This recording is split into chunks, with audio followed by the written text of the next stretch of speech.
Hey guys, welcome to my YouTube channel. So this is a part 2 of our previous video. This is the sewing part of the overbust corset, of this overbust corset. If you've not seen that video, please do well to go back to my channel and watch it before watching this one. So let's go right into the tutorial. So this is the pieces. This is the front part. I have already cut them and added my sewing allowances, so I'll go ahead to join all those pieces. This is the cup part. I have also cut it out and added my sewing allowances around it. So I infused hairstay on all the fabrics, both the front and the back, and the cup as well. Then on the lining, this is the lining, I infused medium gum stay, yes, the light gum stay. So I've gone ahead to join the cup. This is the cup part. I also added that strongest gum stay after infusing the normal medium gum stay. I now used the strongest gum stay on it, and I joined it, and then I trimmed out the excess. So this is the fabric, the one that will use to turn this one. So I've also joined the front parts. So this is the front that I joined. So I'll go ahead now and work on the cup. So this is my style line for my boning. I don't want to use cup on it. I want to do bust caging. I want to use this sewable boning to sew on it. So I've gone ahead to sew on it. I've sewn it down. Just do it as you want, but make sure your lines are curved so that it will maintain this curvy part, this cup part that is there. Just make sure your lines are curved. So after that, I went ahead to use this lightest wording on it.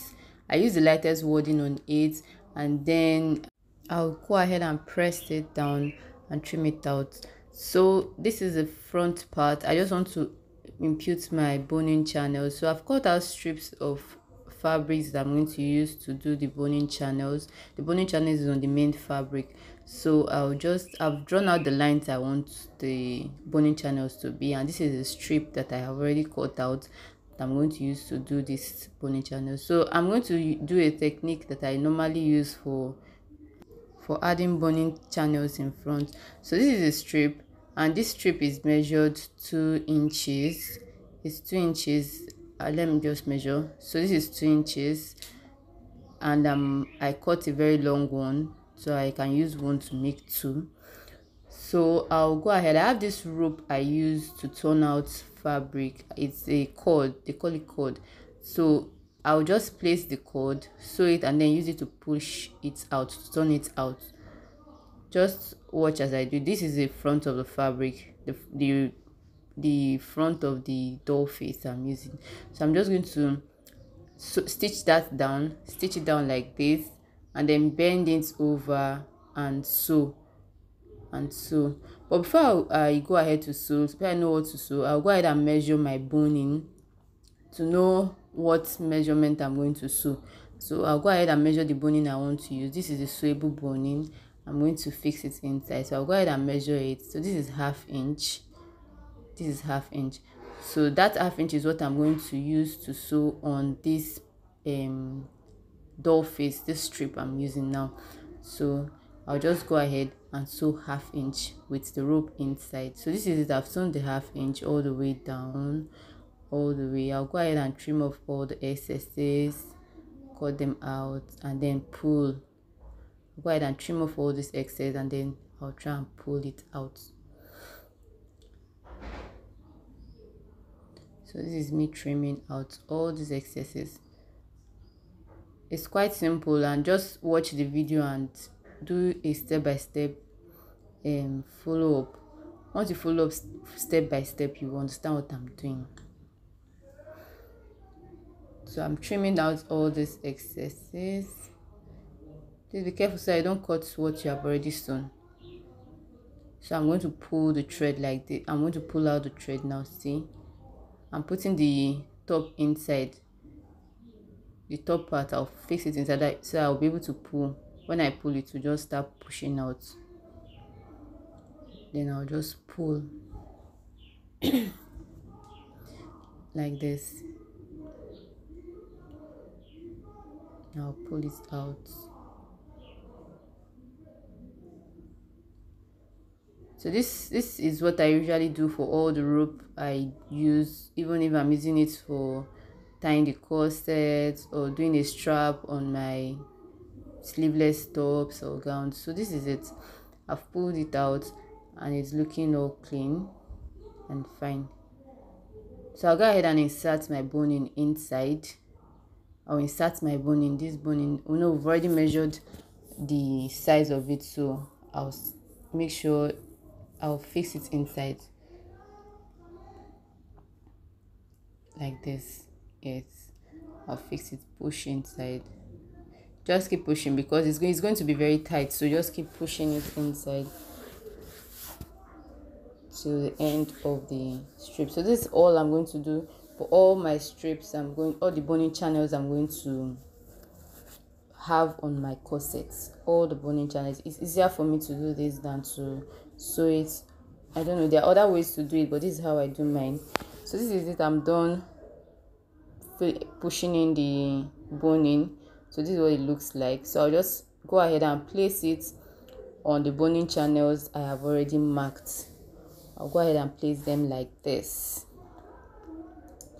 Please note, while you are placing this, the boning will not get to the top. You have to leave ½ inch up and ½ inch at the down, so that we can be able to turn this without any stress, so that the boning will not be choking up when you turn it with lining. So leave ½ inch up and ½ inch at the down part. There will be no boning at that ½ inch up, but there will be fabric going ahead, just like this one. See, the fabric have already gone up, but the boning is not getting to the top. I don't know if you understand. So this is it. I have already sewn it down. I've sewn this one down. This is the back. So usually I will go ahead again and fix my plastic boning. This is a non-sewable one. I'll go ahead. I usually double my boning for stronger effect. So I'll go ahead and push in this boning inside the channel too. It gives it a very strong feel and makes it come out very fine. I don't know, I like to double my boning. This is how I just do it. I use the sewable one and use the non-sewable one, which is the plastic boning. So I'll just go ahead and fill it up on all the channels that I have marked, and then I'll give it a good press. Iron it out and make sure the whole bonings are lying very flat. When you steam it, please use a steam iron to steam it down. If you don't have steam iron, just make sure you apply water on your fabric before ironing. It will give that steaming effect. So I just go ahead and fixing all this boning inside the boning channels. This is actually the back. I've done the front already, so I'm using the back to show us how to do this.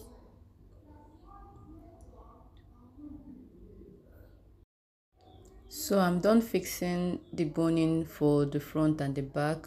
This is the front and that's the back. So what I'll go ahead to do now is to join the back to the front on the sides with my sewing allowance, which I added. I think I added 1.5 inch sewing allowance. So I'll just go ahead and sew this down on this part, this side, and sew this other one on the other side, and then I'll go ahead and iron it so that it can slip very well.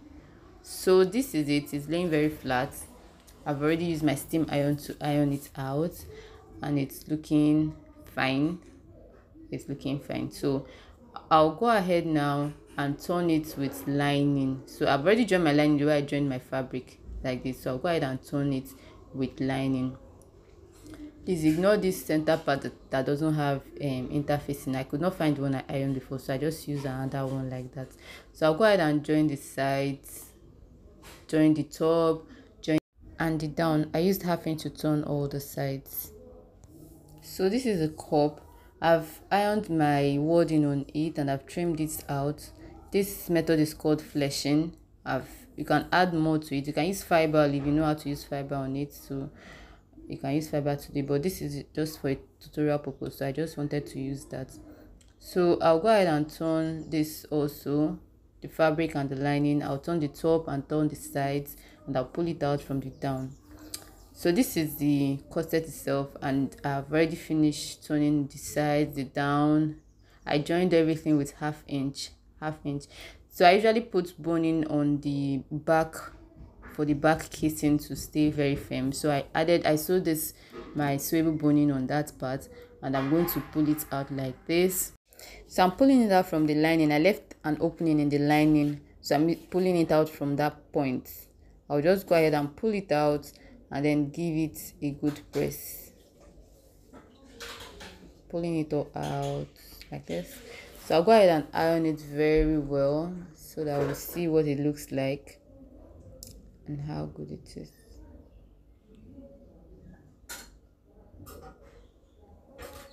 So this is it. I'm done ironing it and it's looking all clean and fine. This is it. And then the cup, I've also done the same thing to the cup. I've ironed it. After turning it, I've ironed it. So I'll go ahead and trim out the excess at the down. Trim it out. So this is it. I've trimmed it out. So for the down part there, I'm going to use this strip to turn it. I'm going to turn it like I'm turning bias. I'm using bias to turn it. So I'll just place it like that and then go ahead and turn it all the way like so. So this is just me trying to see what it looks like when I'll be done, and I'm liking the effect already. I'm liking what it's looking like already. See, it's looking like it already, right? So I'll just go ahead and fold that down part.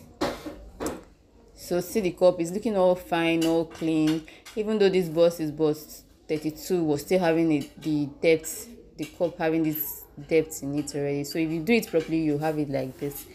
So this is it. I'll go ahead and tack this or stitch it down somehow to this one at the sides, I guess. Yes, at the sides. I'm going to just stitch it down there or tack it somehow. So that's how I'm going to do this one. So I'll go ahead and fix my eyelet and then I'll wear it on the mannequin so I will see what it looks like.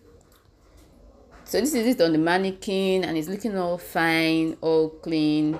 If this tutorial was helpful, please like, share, comment, and please subscribe. Yes. So in our next tutorial, we're going to do the jacket part. We're going to do the jacket part because people have been asking me for it. So we're going to do the jacket part in our next tutorial. Thank you. Bye.